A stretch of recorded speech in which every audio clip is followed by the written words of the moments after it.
അജയ് തറയിൽ പറയുന്നു 1 ഗ്രാം സ്വർണം പോലും വാങ്ങിയിട്ടില്ല, ഒരാളെടുത്തു നിന്നും വാങ്ങിയിട്ടില്ല. ഇതിലെ പ്രശ്നം എന്താണെന്ന് വെച്ചാൽ ഇപ്പോൾ ഓരോ ദിവസവും മുന്നോട്ട് പോകും തോറും സമർപ്പണമായും സംഭാവനയുമായും ആരെങ്കിലും എന്തെങ്കിലും നൽകിയിട്ടുണ്ടെങ്കിൽ അതിന് ഒരു രേഖയും ഇല്ല സന്നിധാനത്ത്, ശബരിമലയിൽ സൂക്ഷിച്ചിട്ടില്ല എന്നുള്ളത് വ്യക്തമാവുകയാണ്. ഇനി ഇത് കണ്ടെത്തേണ്ടതുണ്ട്, ആര് എത്ര കൊടുത്തു എന്നുള്ളത് കണ്ടെത്തണം. അത് മാത്രമല്ല ഇതിൽ 3 പേരുടെ പങ്കാളിത്തം വ്യക്തമായെന്ന് ഹൈക്കോടതി പറയുകയാണ്. അറസ്റ്റും ഉണ്ടാകുമുടൻ. ആ 3 പേരുകൾ ആരായിരിക്കും അനന്തൻ? ആര്യ ചോദിച്ചത് കൊടിമരവുമായി ബന്ധപ്പെട്ട കാര്യമാണെന്നാണ് ഞാൻ വിചാരിക്കുന്നത്. അതെ, കൊടിമരവുമായി ബന്ധപ്പെട്ട പ്രധാനപ്പെട്ട കാര്യമെന്ന് പറയുന്നത് അതിൽ കൂടുതലും ഈ സ്വർണം ഈ ഭക്തർ അവിടെ സമർപ്പിച്ചതാണ് കൂടുതലായിട്ടും. അപ്പോൾ അതിനെ സംബന്ധിച്ചൊരു കണക്ക് കൃത്യമായി ദേവസ്വം ബോർഡിൻ്റെ പക്കലുണ്ടോ എന്നുള്ള കാര്യത്തിൽ ഇപ്പോഴും വ്യക്തതയില്ല. എത്ര സ്വർണം അവിടെ ഈ കൊടിമരത്തിൻ്റെ നിർമ്മാണത്തിനായി സമർപ്പിക്കപ്പെട്ടു എന്നത് സംബന്ധിച്ച് ഒരു റിപ്പോർട്ടും ഹൈക്കോടതിയുടെ പക്കൽ വന്നതായിട്ടും നമുക്ക് അറിയില്ല. അതേസമയം ഈ സ്വർണ്ണ കൊടിമരം സ്ഥാപിക്കാൻ വേണ്ടി അതിൻ്റെ മുഴുവൻ പണികൾക്കും വേണ്ടി 3,20,00,000 രൂപ അത് സമർപ്പിച്ചിരിക്കുന്നത് ഫീനിക്സ് ആണ്. ഫീനിക്സ് എന്ന് പറയുന്ന ഹൈദരാബാദ് കമ്പനിയാണ്. ആ കമ്പനി ഈ കൊടിമരത്തിന് വേണ്ടി പ്രത്യേക അക്കൗണ്ട് പത്തനംതിട്ടയിലെ ബാങ്കിൽ പ്രത്യേക അക്കൗണ്ട് സ്റ്റാർട്ട് ചെയ്തിട്ട് ആ അക്കൗണ്ടിലേക്കാണ് ഈ കമ്പനി പണം ട്രാൻസ്ഫർ ചെയ്തത്. അതിൽ നിന്ന് പണം എടുത്തുകൊണ്ടാണ് ഇതിൻ്റെ നിർമ്മാണ പ്രവർത്തനങ്ങളൊക്കെ നടത്തുന്നത്. അതിനൊപ്പമാണ് ഈ വിവിധ ഭക്തർ അവർ കണക്കില്ലാതെ കുറേ സ്വർണം ഇതിനു വേണ്ടി സമർപ്പിക്കുന്നത്. ആ സ്വർണം കൂടി ഇതിൽ ഉപയോഗിച്ചിട്ടുണ്ട്. അത് അഭിഭാഷക കമ്മീഷനും ദേവസ്വം ബോർഡ് ഉദ്യോഗസ്ഥരും തമ്മിലുള്ള ചില കത്തിടപാടുകളിൽ നിന്ന് വ്യക്തമാണ്. അത് സംബന്ധിച്ച് കണക്കുകളില്ല എന്നുള്ളതും അതുപോലെ തന്നെ ആ സ്വർണം സംബന്ധിച്ച് ചില തർക്കങ്ങൾ ഉണ്ടായി എന്ന് ഉള്ളതും ഒക്കെ അതുമായി ബന്ധപ്പെട്ട രേഖകളിൽ കാണാം.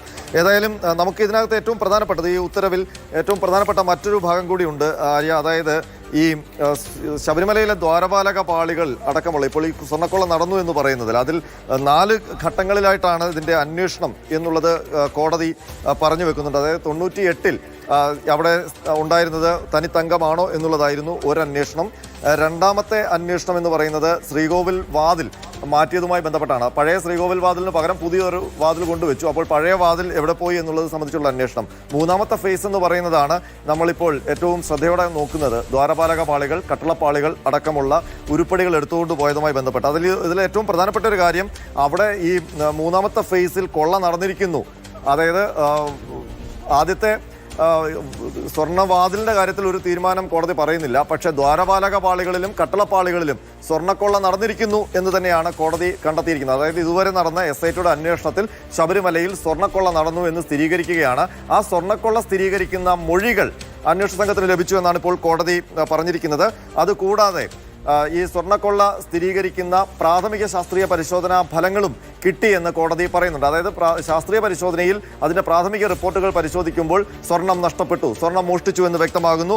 അത് എങ്ങനെയെന്നതുള്ളത് സംബന്ധിച്ചാണ് ഇപ്പോഴും ഒരു തർക്കം നിലനിൽക്കുന്നത്. പ്രാഥമിക പരിശോധനയിൽ മനസ്സിലാകുന്നത് നിലവിൽ അവിടെ ഇരിക്കുന്നത് ഡ്യൂപ്ലിക്കേറ്റ്, അതായത് വളരെ തിന്നായിട്ട് സ്വർണം പൂശിയ പാളികളാണ്.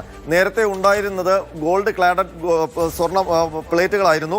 ആ പ്ലേറ്റുകളിൽ നിന്ന് സ്വർണം, അതായത് ക്ലാഡ് ചെയ്ത സ്വർണം മുഴുവൻ കൊള്ളയടിച്ചു. അതിനുശേഷം വളരെ കുറച്ച് സ്വർണം മാത്രം വെച്ച് പൂശിയ പാളികളാണ് അവിടെ കൊണ്ടുവന്നിരിക്കുന്നത്. ഇനി ആ പാളികളുടെ പഴക്കം സംബന്ധിച്ചുള്ള പരിശോധന, അത് ഈ ക്ലാഡ് ചെയ്തിരുന്ന അതേ ഒറ്റ വാക്കിൽ പറഞ്ഞാൽ സ്വർണ്ണക്കൊള്ള നടന്നിട്ടുണ്ട് എന്നുള്ളത് സ്ഥിരീകരിച്ചു കഴിഞ്ഞു. അത് പരിശോധന ശാസ്ത്രീയമായി തന്നെ നമുക്ക് സ്ഥിരീകരിക്കാം. സ്വർണ്ണക്കൊള്ള നടന്നു കഴിഞ്ഞു. ഇനി അതിന്റെ കാലപ്പഴക്കം കൂടിയാണ് പരിശോധിച്ച് അത് ഒന്നുകൂടി ഉറപ്പുവരുത്തുകയാണ്. തീർച്ചയായിട്ടും the SIT reports that substantial oral evidence has been gathered and preliminary scientific examination indicates that the original gold cladding had been removed and replaced through fresh surface plating of lesser thickness എന്നുള്ളതാണ് കോടതി അന്വേഷണത്തിൽ കണ്ടെത്തിയിരിക്കുന്നത്. ഇനിയിപ്പോൾ ഇപ്പോൾ ഇരിക്കുന്ന പാളിയിൽ അത് പ്രാഥമിക ശാസ്ത്രീയ പരിശോധനാ ഫലം പോലെ ഗോൾഡ് ക്ലാഡിംഗ് ഉള്ള ക്ലാഡഡ് ഗോൾഡ് എടുത്തു മാറ്റിയതിനു ശേഷം അവിടെ വളരെ കുറച്ച് സ്വർണം മാത്രം കൊണ്ട് ഇലക്ട്രോപ്ലേറ്റ് ചെയ്തതാണോ എന്നുള്ളതാണ് സംശയം. അതോ അപ്പാടെ പാളികൾ മാറ്റിയ ശേഷം മറ്റ് ഏതെങ്കിലും ഒരു ചെമ്പിനകത്ത് വളരെ കുറച്ച് സ്വർണം പൂശിക്കൊണ്ട് വെച്ചതാണോ എന്നുള്ളതാണ്. അത് സംബന്ധിച്ച് ചില പുതിയ പരിശോധനകൾ, അതായത് അഡ്വാൻസ്ഡ് പരിശോധനകൾ നടത്താനാണ് കോടതി നിർദ്ദേശിച്ചിരിക്കുന്നത്. അതിൽ എക്സ്റേ ഫ്ലൂറസൻസ്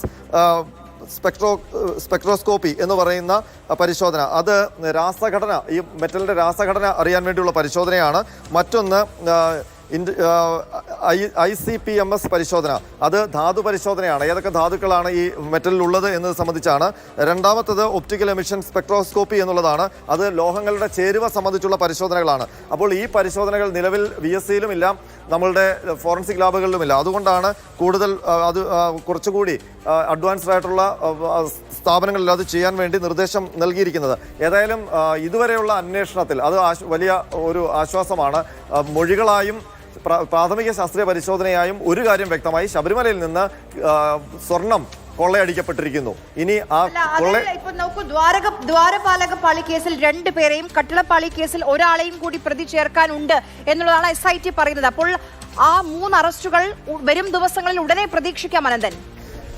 തീർച്ചയായിട്ടും. അതിൽ മാത്രമല്ല, ഇതിനകത്ത് പ്രധാനപ്പെട്ട ഒരു കാര്യം കൂടി കോടതി പറയുന്നുണ്ട്. 4 ഘട്ടങ്ങളിലായി 2 കേസുകളാണ് രജിസ്റ്റർ ചെയ്തിരിക്കുന്നത്. പക്ഷേ ഇതുമായി ബന്ധപ്പെട്ട അന്വേഷണം വളരെ വിപുലമായ അന്വേഷണമാണ്. അത് പല കാലങ്ങളിലേക്ക് അത് നീളുന്നുണ്ട്. അതായത് 1998 മുതൽ 2025 വരെയുള്ള കാലഘട്ടത്തിലെ കാര്യങ്ങളാണ് ഈ 2 കേസുകളിലായിട്ട് അന്വേഷിക്കുന്നതെന്ന് കോടതി വ്യക്തമാക്കുമ്പോൾ ഇനി 4 പേർ കൂടി, ഇപ്പോൾ 2025 നടന്നതും കുറ്റകൃത്യമാണ് എന്നുള്ളതാണ് കോടതിയുടെ വിലയിരുത്തൽ. അതുകൊണ്ട് തന്നെയാണ് 2025 കേസുമായി ബന്ധപ്പെട്ട് 2 പേർ കൂടി അന്വേഷണ പരിധിയിലേക്ക് വരുന്നു എന്ന് പറയുന്നത്. അതിനി ആരാണ് എന്നുള്ളതാണ് നമുക്ക് തുടർന്നുള്ള ദിവസങ്ങളിൽ അറിയാനുള്ളത്. അറിയാം. ശരി ബിനിൽ, ഒരു കാര്യം കൂടി, ഇപ്പം പാളികളിൽ അതിന്റെ കലത്തിൽ മാറ്റം വന്നിട്ടുണ്ട്, പക്ഷെ അപ്പാടെ പാളികൾ മാറ്റിയോ എന്നുള്ളതാണ് നമുക്ക് ഇനി അറിയേണ്ട കാര്യം. അതാണോ ബാബ അറ്റോമിക് സെന്ററിലേക്ക് കൊണ്ടുപോയി പരിശോധിക്കാൻ ഒരുങ്ങുന്നത്?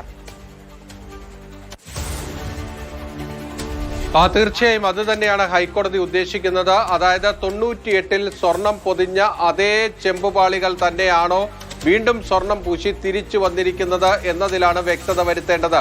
ഇവിടെ ദ്വാരപാലക കേസുമെടുത്ത് പരിശോധിച്ചാൽ അതിൽ ഏതാണ്ട് 3 കിലോ 700 ഗ്രാമോളം തൂക്കത്തിൽ കുറവാണ് തിരിച്ച് സ്വർണം പൂശിക്കൊണ്ടുവന്നപ്പോൾ സംഭവിച്ചത്. പക്ഷേ അതിൽ നിന്ന് എക്സ്ട്രാക്ട് ചെയ്തെടുത്തു എന്ന് പറയുന്ന, അതായത് വേർതിരിച്ചെടുത്തു എന്ന് പറയുന്ന സ്വർണം അത്രയൊന്നുമില്ല. അപ്പോൾ എവിടെ പോയി ബാക്കി വെയിറ്റ്, അതായത് ബാക്കി വ്യത്യാസം, ഭാരവ്യത്യാസം എവിടെ പോയി എന്നതാണ് SITക്ക് മുന്നിലുള്ള പ്രധാനപ്പെട്ട ചോദ്യം. അതുകൊണ്ടാണ് ഈ പാളി മാറ്റിയിട്ടുണ്ടോ എന്ന സംശയം തന്നെ നിലനിൽക്കുന്നത്. അതിൽ വ്യക്തത വരുത്തുക എന്നതാണ് ഹൈക്കോടതി ഉദ്ദേശിക്കുന്നത്. ബാബ അറ്റോമിക് റിസർച്ച് സെന്ററിൽ മാത്രമല്ല, മറ്റ് 2 കേന്ദ്ര ലാബുകൾ കൂടിയുണ്ട്. അവിടെ ഈ 3 സ്ഥലങ്ങളിൽ എവിടെയെങ്കിലും ഇതിന്റെ പരിശോധന സാധ്യമാണ് എന്നതാണ് കോടതി പറയുന്നത്. അപ്പോൾ ആ 3 പ്രധാനപ്പെട്ട പരിശോധനകൾ നടത്തുന്നതോടുകൂടി, ഏറ്റവും സൂക്ഷ്മതയുള്ള പരിശോധനയാണ്, ആ പരിശോധന നടത്തുന്നതോടുകൂടി ഇതിലെന്തെങ്കിലും ഉണ്ട് എങ്കിൽ അത് പുറത്തു വരും. അതായത് ഈ പാളികൾ മാറ്റിയിട്ടുണ്ടോ ഇല്ലയോ എന്നത് ഈ പരിശോധനയിലൂടെ സ്ഥിരീകരിക്കാൻ കഴിയുമെന്നാണ് ഹൈക്കോടതി വ്യക്തമാക്കുന്നത്. അപ്പോൾ അതിനുള്ള അവസരമാണ് ഹൈക്കോടതി SITക്ക് നൽകിയിരിക്കുന്നത്. 12-ാം തീയതി ശബരിമല സന്നിധാനത്തേക്ക് വീണ്ടും SIT സംഘം എത്തുകയാണ്. അവിടെ നിന്ന് സാമ്പിളുകൾ വിദഗ്ധരുടെ സഹായത്തോടെ ശേഖരിക്കും. ആ സാമ്പിളുകളുമായിട്ടാണ് കേന്ദ്ര ലാബുകളിലേക്ക് പോകാൻ പോകുന്നത്. എത്രയും വേഗം ആ പരിശോധന ഫലം ലഭ്യമാണ്. വിവരങ്ങൾ നൽകിയത്. ശബരിമല സ്വർണ്ണക്കൊള്ള കേസ് ഒരു നിർണായകമായ വഴിത്തിരിവിലേക്ക് എത്തുകയാണ്. സ്വർണ്ണക്കൊള്ള നടന്നിട്ടുണ്ട് എന്ന് തെളിഞ്ഞു കഴിഞ്ഞിട്ടുണ്ട്. SIT കൊടുത്ത റിപ്പോർട്ടിൽ അത് വളരെ വ്യക്തമാണ്. ഇനി ആ സ്വർണ്ണക്കൊള്ള എത്രത്തോളം, ആ പാളികൾ അപ്പാടെ മാറ്റിയോ എന്നുള്ളതാണ് ഇനി അറിയേണ്ടത്. അതുമായി ബന്ധപ്പെട്ടാണ് വിദഗ്ധ പരിശോധനയിലേക്ക് ഇപ്പോൾ SIT സംഘം നീങ്ങുന്നത്. അതിനുള്ള അനുമതി ഹൈക്കോടതി കൊടുക്കുന്നു. അത് മാത്രമല്ല, ശബരിമല കൊടിമര പ്രതിഷ്ഠയുമായി ബന്ധപ്പെട്ട് കൂടി ഒരു സ്പെഷ്യൽ ടീം രൂപീകരിക്കാൻ പോവുകയാണ്.